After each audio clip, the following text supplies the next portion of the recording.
Get it? Good.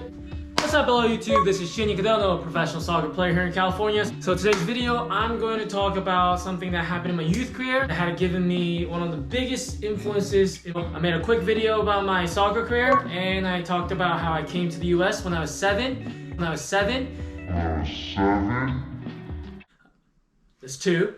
Seven, and then I started playing soccer, joining Irvine Strikers at U14. So today I'm going to talk about how I joined Strikers. So first, please take a look at this picture.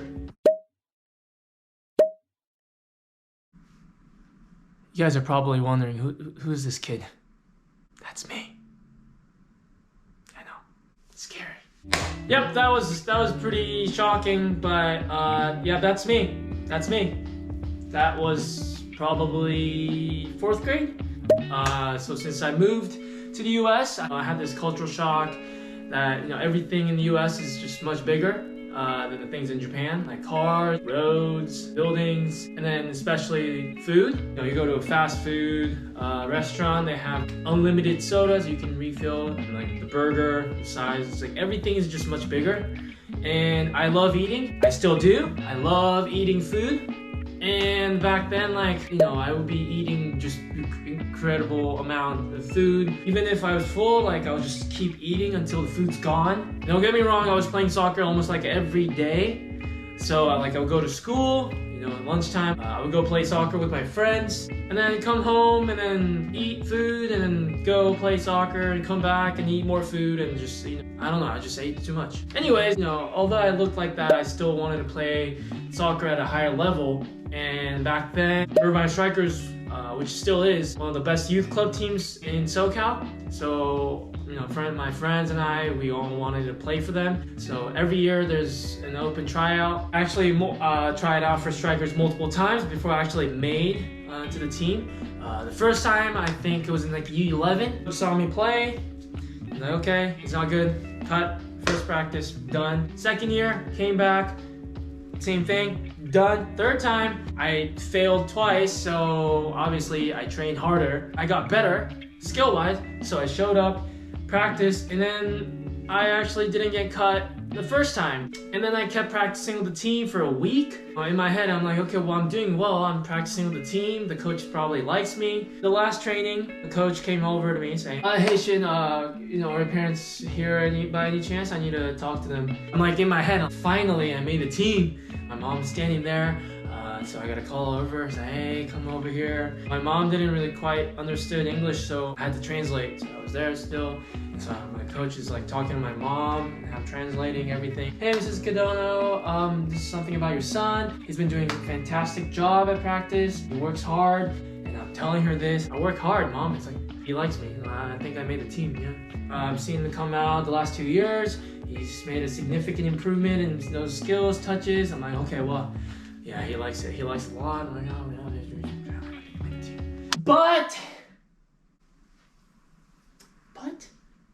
But what? Your son he's just out of shape. Not quick enough. Can't keep up with his teammates. Huh. He's saying I'm fat. He's telling my mom that I'm fat. Yeah, unfortunately, he didn't make the team this year. So that happened. So I was kind of shocked to hear that. Obviously, I didn't make the team. So as I was translating that, I started crying. My mom's oh my God, what happened? I'm fat. I'm very fat. Yeah, so it was such a tough moment for me. I think I was 5th grade in elementary school. So tough reality. Looking back, such a valuable lesson I had. Sometimes you need voices of other people to fully realize bad things about yourself, your weaknesses, and have to see it and have to accept it. At that moment, I'm fat, I'm slow. It's definitely holding me back from playing at a higher level. So this is something I had to change. Since then, I ran 2 miles every day around my neighborhood, which doesn't sound too bad, but looking back 5th grade, it was pretty tough for me since I was fat too. But also stopped eating junk food, stopped drinking soda, fight against my temptations. Really tough. But I was successful and I went back to their tryout year after. The coach saw me. I lost like 25 pounds in 1 year. And he saw me and he's like, oh my God. And I ended up making the team, you know, and then I stayed with Strikers the rest of my youth career. A whole year, it was tough, but well worth it. Yeah, you know, you guys are probably thinking like, okay, well this guy's telling me to, you know, work hard, keep working. I mean, like that, yeah, obviously, like that's obvious, but I mean, keep working. Like that's, I don't even have to tell, like you have to keep working, you know, or else you don't make it. I mean, it's just how you react to certain things, especially challenges, criticism, such a crucial thing for you to improve. How I reacted to the coach's comment on my body weight is what motivated me to work hard. Like if I was like, okay, well, screw you, like I'm fat, I don't care, I'm gonna go somewhere else, I probably wouldn't have ended up being a pro. And looking back, I really thank him for being honest and telling my mom and myself that I was fat.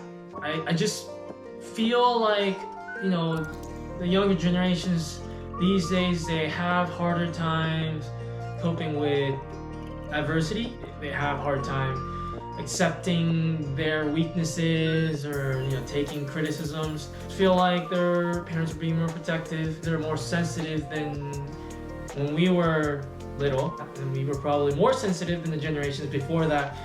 So it's getting tougher. My biggest advice, especially for younger viewers watching this video, those criticisms, those failures, it's your choice to how you react to those things. But if your initial thought from that event is like something like you were thinking, for example, like, okay, well, my weakness playing soccer, I'm very like quiet, I don't say things. But if that's something that's holding you back from becoming like a better player and going to the next level, maybe it's like an opportunity for you to start being more vocal in practice. You start in practice, that will definitely help you in games. Maybe the coaches see that difference, the change, and then you go to a higher level. Definitely, like, don't be afraid to, you know, change what you do. As a human being, it's a natural thing to like resist like changes. You don't want to go to a place where you meet like random people for the first time. You don't really like that. This applies to like anything. So see those challenges, the setbacks, like as an opportunity for you to get better. So start thinking positively, you know, to those things. Eventually, you can look back at these events and be like, okay, well, that was such a great experience I had, which I think my elementary school event was like something that's super helpful for my career. I mean, this fat kid became professional. There's hope for everyone. That's it for today. Thanks for watching. I'll be posting my training workout videos and also like things I do off the field. So if you haven't, please hit subscribe. If you have any questions or feedback, please comment below. Hope you guys enjoyed the video. Thanks for watching. I'll see you guys in the next one. Bye bye.